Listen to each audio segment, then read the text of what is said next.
All right, and this question here is simple. We just have a system of equations, and we want to write it in the parametric form here. So I'm just going to be quick about this. I'm not going to go through all the arithmetic because that takes a long time.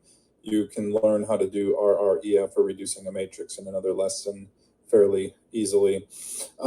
Okay, so anyways, you take first, this is real, just this, you got to think of math as algorithms, okay? If you don't know how to do the question, it means you don't know how to do the question. You got to look at it like an algorithm. If I don't know how to do it, go get the recipe, like you're cooking a cake or something, baking a cake. All right, so first thing you do, it's a step-by-step process. You take the system of equations, you write it as a matrix, AX equals B, and put it into an augmented matrix. You can go right from this to this. Bada bing, bada boom. X1, X2 is row 1, column 1, row 1, column 1, dot, dot, dot. You can see the 1, 1, 1, 1, 1, you can see the pattern there, okay? And if I'm talking fast, it's because they only allow me 5 minutes to do this video. So just keep that in mind. And anyways, now I use Wolfram Alpha to do the reduction. You can type it in here, copy and paste it into Wolfram Alpha. I've got the link right here if you need to go to that exact setup. That gives me the reduced matrix. I rewrite that now as tilde here, tells me I did a row reduction.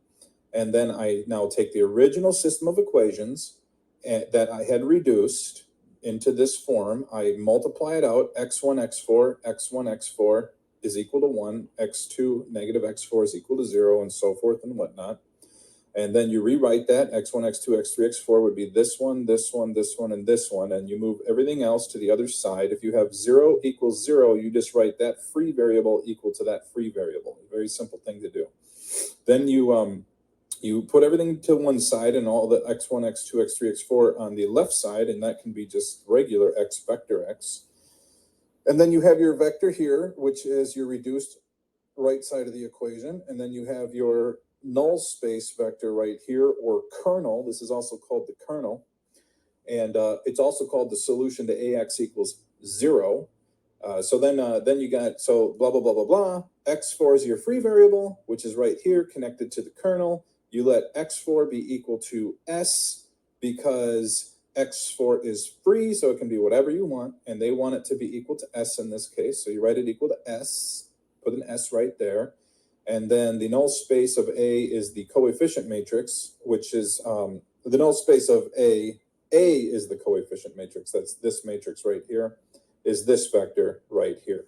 And if you see what I color coded here, you can, instead of doing all this arithmetic to find the null space, once you reduce the coefficient matrix, all you have to do is change the sign of these right here and add a 1 where the free variable is. So if this 1 was down here, there was a 0, 0, this would be -1, that would be 1 right there.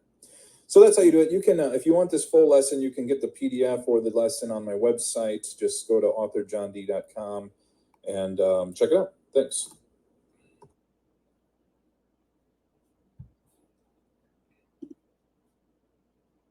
So that was a quick lesson on reducing a matrix and finding the solution.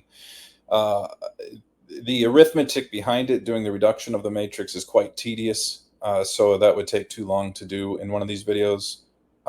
So I would recommend, if you don't know how to reduce a matrix, that you need to go watch a video on reducing a matrix before you do this. But once you get the matrix into fully reduced row echelon form, RREF, then the rest of these questions are quite simple. And here's a tip for the remainder of linear algebra.